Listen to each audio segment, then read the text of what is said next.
Hello everyone, my name is John Bussard. I'm an HPE Business Transformation Center engineer for Ingram Micro. I help support HPE servers, blade systems, storage, as well as Aruba networking technology solutions. In my videos, what I like to do is show you a slide from a popular PowerPoint and demonstrate to you what that means within a management context. Today we're going to be continuing on our discussion with HP's Proliant Gen11 based solutions. And in particular, we're going to do an unboxing of an HP Proliant DL325 Gen11 system. Now this system is based on AMD's 4th generation of EPYC processors. These processors have the ability to go all the way up to 128 cores. So I'll challenge you as to why you need a dual socketed system or dual processor system with that many cores on a single processor.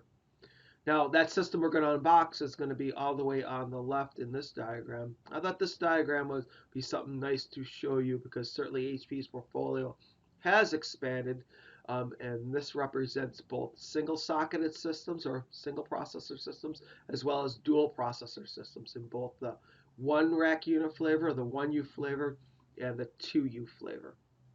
And again, the one we're going to unbox is the DL325 Gen11 system. These systems can hold up to 3 terabytes of RAM, so these would make perfect virtualization hosts, or something like VMware would run great on these.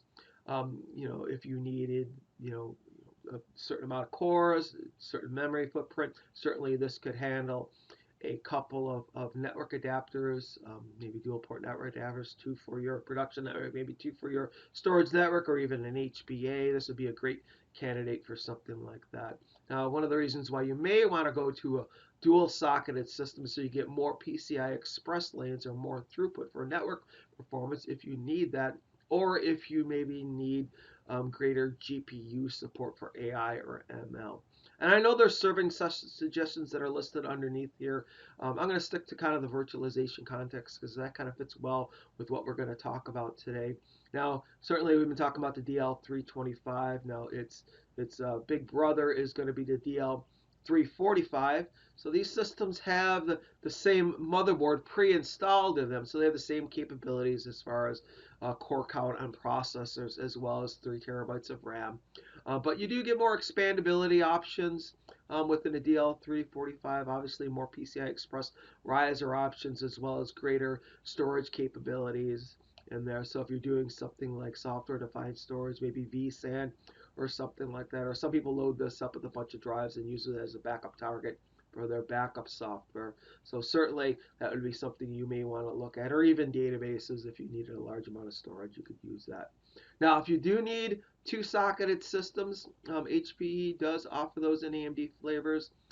There's a DL365 Gen11 system as well as a DL385 Gen11 system. I would say if you wanted to compare the Intel solutions to an AMD solution, the easiest way to do that is to look at the last letter as far as the solution is concerned. For example, DL365, the 5 on the end signifies it is a AMD-based solution. So if you change that to a 0, so it's on the DL360, the ever popular DL360, that would be an Intel-based solution.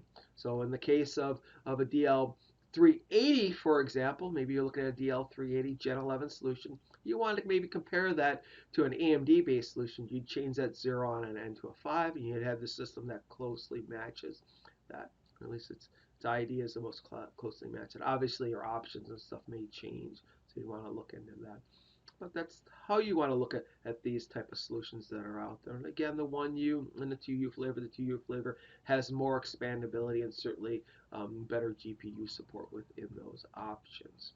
So, with all that being said, let's get to unboxing this DL325 Gen11 based system. All right, this is the box for a Proliant DL325 Gen11 server. This looks like it's been a little rough through shipping, so I'm glad they packed these very well.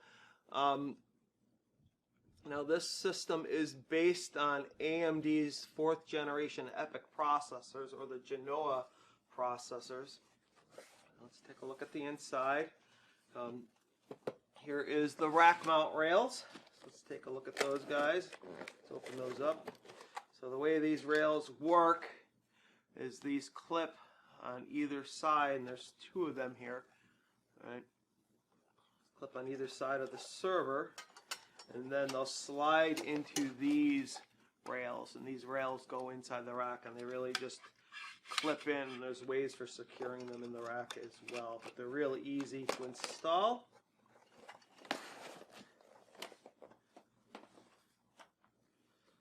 We've got a little bit of packaging here. There's a piece of cardboard around the server. We'll take this foam out over here. Some more over here. There's a little bit of protection in the front of the server here, and there's some foam in the back. I go over here, and here is your packaging. Looks like there's a little bit of paperwork, as well as a C13 to C14 cable. Alright, so let me get this server out, and let's take a look at the top. Alright, so here's the top of our HPE AMD DL325 Gen11 server. So you open this up by kind of pushing here and pulling back, and this whole lid will come out. And if I flip this around, what's always nice about HPE servers is they do give you a sticker on the inside panel that gives you kind of the lay of the land of the internal components. So that's very handy. So when we look inside here, certainly I have one riser over here. It's a PCI Express 16X. So they use PCI Express 5 in this system. So let me pull that out. Let's take a look real quick at that. Now you can put two risers in this system, both 16X. The secondary riser can be low profile. It can be full height if you want it to be. So we'll take and we'll place that over here right now. And these would be the slot for the secondary riser, and you'd pull this out as well. Right, and this would be the slot for the primary riser, what that plugged into. So we have two OCP slots in this system. They're both filled with components. So this one over here is the Broadcom BCM 5719. This is a 4-port 1 gig adapter. I should note that this is a build-to-order system or a pre-configured system. So this is the way this system came configured in the box. It's not CTO or configured to order. So they're kind of expecting you to add more components inside this system.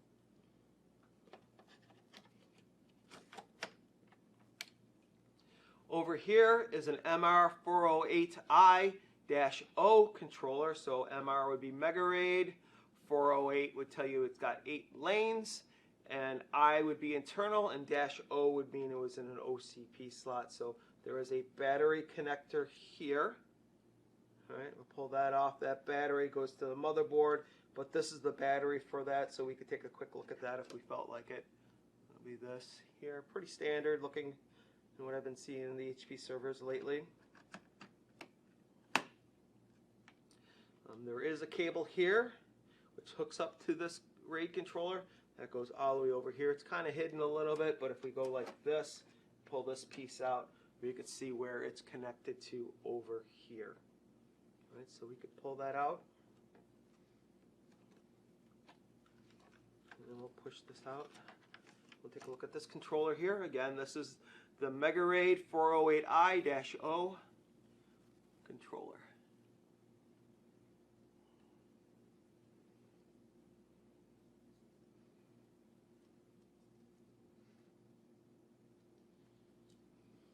Let's put this guy back in.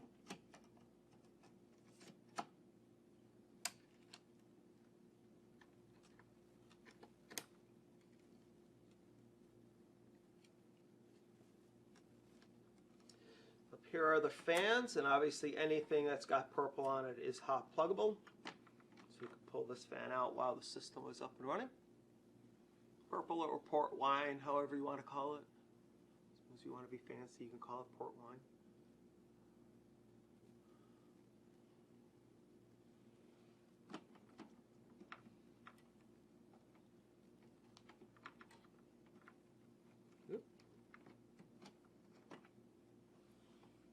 Over here is an air baffle. Pull that out. And I know it looks like all my memory slots are filled inside this guy, but they are not. To maintain proper airflow, as we have this air baffle, we also have an empty slots, a blank here. So this blanks the slots out, maintains proper airflow. Now in this system I do have, because again it's the BTO system, they expect to add more, but this system does have 132 gig DDR5 4800 stick of RAM, so 4800 mega transfers.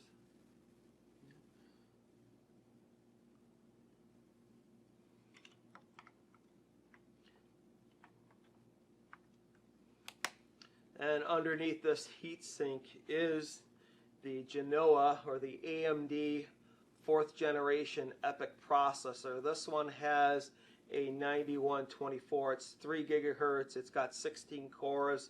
But what's really amazing about this system is you can get configurations with up to 128 cores. And I think that's amazing for a single processor system. It starts to make you think as to why you need a dual processor system. Maybe you might say you need more PCI Express lanes, but this has 128 PCI Express lanes as well, so that's pretty well covered. So this is a pretty decent system as far as performance. You have a lot of capabilities within this system. So some other things to kind of look at, there are certainly PCI Express lanes here that can be rerouted to different capabilities on OCP slots if they're needed. There are USB ports over here. So I think we've done a pretty good tour of the inside of this system. Why don't we take a look at the back? Alright, so here's the back of our HPE Proliant DL325 Gen11 server. It's easy to tell from the numbering that this is an AMD system because it ends with a 5. For example, DL325, the 5 on the end would signify that it is an AMD. The two-socketed version of this system would be something like a DL365, and a 2U version of that system would be a DL385, and those would all be Gen 11 based systems. So this system, if we take a look at the back of this guy, this over here would be the primary riser. If you remember, I had a 16X riser inside that, but I didn't have anything in the secondary riser slot. But again, we could put another 16X card here. It could be a low profile or a full height riser that we can install in there. Down below here, this was our Broadcom BCM 5719. This was going to be the 4-port 1 gig adapter over here. And then over here is the MR408i-O, the Mega RAID controller. And again, MR would be for Mega RAID. This has 8 lanes and then 4 gigabytes of cache on this system. I only have one power supply in this guy. If I want to install a second one, I can just pull this out and plug that in. It would be hot swappable, as you can tell by the purple or port wine connection over here. And I'll take out this drive, this power supply. And this is an 800 watt power supply. And if I wanted to have a redundant power supply, I'd buy another one just like it. All right, and plug it in over here.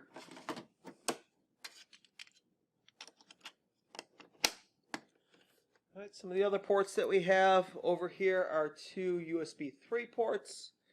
We have our ILO port, our baseboard management controller. We're up to ILO 6. You can configure that to use with Compute Ops, which is the cloud-based way of managing the systems, doing firmware updates, installing operating systems, looking for error faults. That information could all be passed up to the cloud through Compute Ops. Right, it's part of the GreenLake platform. And then finally over here we have a VGA port on the back. All right, so let's take a look at the front of this system. All right, so here's the front of our AMD Genoa based system. Genoa is just the code name for EPYC Generation 4 processors. This is a 1 rack unit server, or 1U server. There is a 2U flavor of this system as well called a DL325. It has a lot more storage capabilities. Although you can get quite a few drives inside this system. For example, this system holds 8 small form factor drives. You can get configurations that'll hold 4 large form factor drives, or even there's this new technology called EDSFF, which makes the drives really thin. They come in 1T flavors and 2T flavors. 2T is just double the size of 1T. It is an NVMe only technology, but you can get 20 of those drives in the front of this system. So there's a lot of storage capacity that you can get as this technology gets smaller. Here is the filler panel from this system. I don't have any drives yet for this system, but you can look at that real quick if you want to. Let's see, what else do we have over here is our service tag. So service tag that comes out. This has got the serial number as well as your default ILO credentials on it. Over here we have the ILO service port, so you can dump logs from this port, as well as a USB port over here, USB 3 port. And we have some status indicators over here to let you know if the power is on, if there's a fault in the system, things like that. Right? And there is a new bezel for the front. I happen to have one here, so let's put that on so we can complete the look of this system. All right, so this is something optional you could order with this system if you want to. So I hope you enjoyed this video, and please stay tuned for more videos.